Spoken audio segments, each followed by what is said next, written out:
মা, আপনি কতদিন পর আমাদের এখানে এলেন। এখন কিন্তু কদিন থাকতে হবে।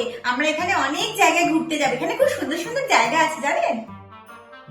থাকবো বলেই তো এসেছি। আর আমি এখানে 2-4 মাস না থাকলে আমার ছেলে আমাকে এখান থেকে যেতেই দেবে না। তাহলে তো খুব ভালো কথা। আমার মাও সেখানে 1 মাস ছিলেন। তোমার মা? হ্যাঁ, মাকে নিয়ে তো আমরা অনেক জায়গায় ঘুরেছি। মায়ের আমাদের এখানটা এত ভালো লেগেছিল, মা তো যেতেই চাইছিল না। তোমার মা 1 মাস এখানে ছিলেন? মেয়ের বাড়িতে এসে যে এতদিন এখানে থাকতে নেই সেটা উনি জানেন না?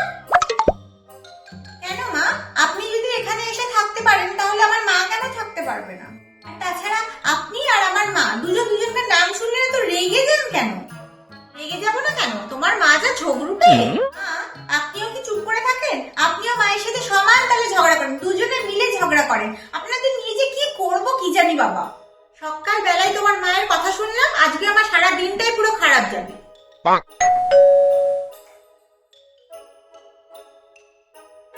এখন আবার কি আসলো?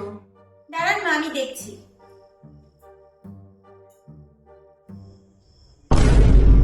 Oh no! মা তুমি? হ্যাঁ রে মা, তোকে সারপ্রাইজ দেবো বলে চলে আসলাম। কেমন আছিস মা? হ্যাঁ মা, ভালো ভালো। তুমি কবে এলে? তুই বলিসনি তো আমার, জানলে তো আমি আসতামই না। তুমি কি আমাকে ফোন করে এসেছো যে তোমাকে বলবো? বৌমা, তুমি না বললে তোমার মা 2 মাস আগে এসে ঘুরে গেছে, আবার হঠাৎ চলে আসলেন, কি ব্যাপার? দেখুন, আমি আমার মেয়ের বাড়ি এসেছি, যখন খুশি আসবো যাবো। আপনি কেন কথা বলছেন? হ্যাঁ হ্যাঁ, আসুন আসুন, বসুন। বারবার আপনার মেয়ের বাড়িতে আসতে তো লজ্জা করে না? না, যাদের কোনো লজ্জা নেই তাদের বাড়িতে আসতে পার লজ্জা লাগতে যাবে কেন? মা একটু জল দে তো, এত দূর থেকে এসেছি, গলাটা বড্ড শুকিয়ে গেছে, একটু জল দে না মা। হ্যাঁ মা, দিচ্ছি। এই শোন না, বলছি নিচে টোটোটা দাঁড়িয়ে আছে, যা তো গিয়ে ভাড়াটা দিয়ে আয় তো, যা। হ্যাঁ যাচ্ছি। আপনি গাড়ি করে এসেছেন, তা ভাড়া আমার বৌমা দেবে কেন? বিয়েতে আপনাদের সব জিনিস দিতে দিতেই তো আমার টাকা শেষ হয়ে গেছে, টোটো ভাড়া কোথা থেকে দেবো বলুন? এখানে আসেনি তো আমার ছেলের ঘাড় ভাঙতে, আমার ছেলেকে দিয়ে সমস্ত কাজ করিয়ে নেওয়ার তো ধান্দা। আর আপনি যে আমার মেয়েটাকে ভাঙছেন, 24 ঘন্টা তো পায়ের উপর পা তুলে বসে থাকেন, আর আমার মেয়েটা সারাদিন খেটে খেটে মরে।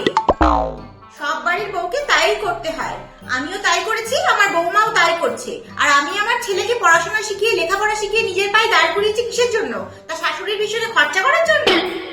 তা আমিও আমার মেয়েকে লেখাপড়া শিখিয়ে এখানে বিয়ে দিয়েছি কি শুধু আপনার সেবা করার জন্য? শুনেছি তো মেয়ের বাড়িতে এসে জলপানও করতে নেই। আর আপনাকেই দেখছি মেয়ের বাড়িতে এসে 1 মাস 2 মাস করে থাকেন, আর মেয়ে জামাইয়ের বসে বসে ঘাড় ডিঙে খান।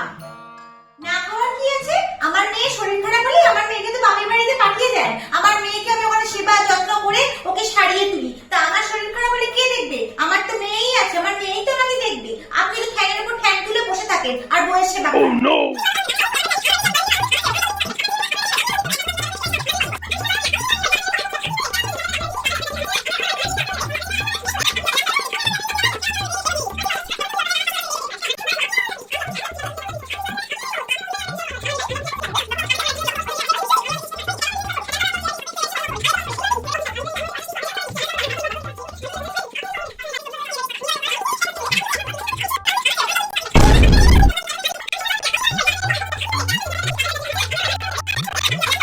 চুপ করুন আপনি। আপনি চুপ করবেন, আপনি চুপ কর। উফ, চুপ করো তোমরা। তোমরা দুজন আবার ঝগড়া শুরু করে দিয়েছো।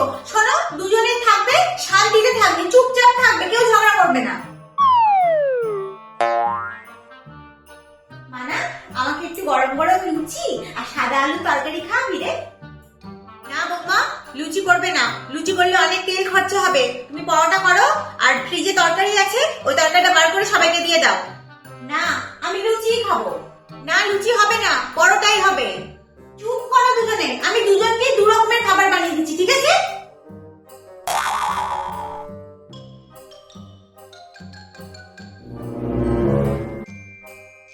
এটা কি হলো? আমি এখন অন্য চ্যানেল দেখবো। টিভিটা এখন আমিই দেখবো। রিমোটটা দিন বলছি। আপনি কিন্তু বড্ড বাড়াবাড়ি করছেন। এই টিভিটাতে টাকা আমার ছেলে ভরেছে, তাই দেখার অধিকার আমারই আছে। আর টিভিটা আমি আমার মেয়ে জামাইকে গিফট করেছিলাম, তাই আমারও দেখার সমান অধিকার আছে। দিন বলছি। দিন বলছি।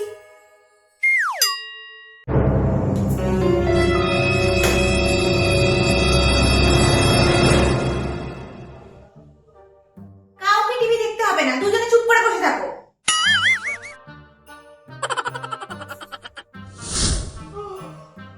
অনেক রাত হয়েছে, তোমরা এবার ঘুমিয়ে পড়ো। আর কেউ কিন্তু ঝগড়া করো না প্লিজ। বৌমা, তোমার মাকে বলে দাও আমি কিন্তু ধারে শোবো। না, ধারে আমি শোবো। আমার ভেতরে শুতে কষ্ট হয়, রাতে বারবার বাথরুমে আমাকে উঠতে হয়, আমি ভেতরে শুতে পারবো না। তা আমি কি করছি খুকি?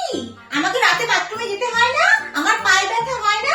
আপনাকে ওখান থেকে এখানে ডিঙিয়ে নামতে আমার কষ্ট হবে না? দেখুন, আমি অত কিছু জানি না, আমি ধারে শোবো ব্যাস।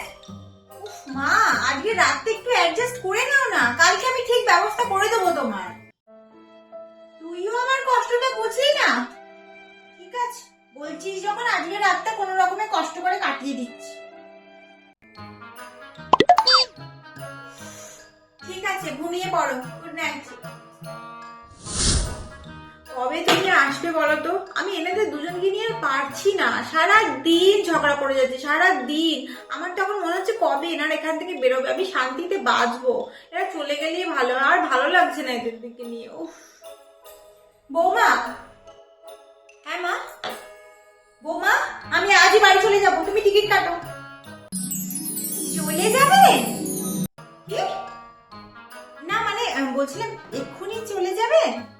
তোমার মায়ের সাথে আমি এক বাড়িতে কিছুতেই থাকতে পারবো না, আমার মাথা খারাপ করে দিচ্ছে। মানা, আমি আজই বাড়ি চলে যাব। তুমি আজ চলে যাবে? কি? না মানে বলছিলাম তুমিও আজকে চলে যাবে? তোমার শাশুড়ি আমাকে বিরক্ত করে মারছে, সারাক্ষণ খালি ঝগড়া ঝগড়া ঝগড়া, ভদ্রভাবে কথাই বলতে পারে না। ঝগড়া আমি করছি না ঝগড়া আপনি করেন?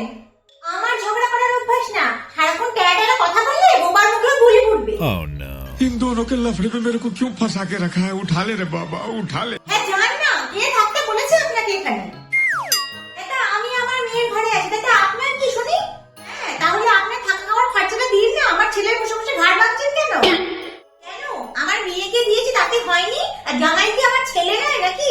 আমার মেয়ে যদি আপনাদেরকে দেখতে পারে, তাহলে আমার জামাইও আমাকে দেখতে পারবে। মানা, আমি আরো 5 মাস এখানে থাকবো, দেখি কে কি করতে পারে। আর আমি সারা জীবন এখানে থাকবো, দেখি আপনি কতদিন টিকে থাকতে পারেন।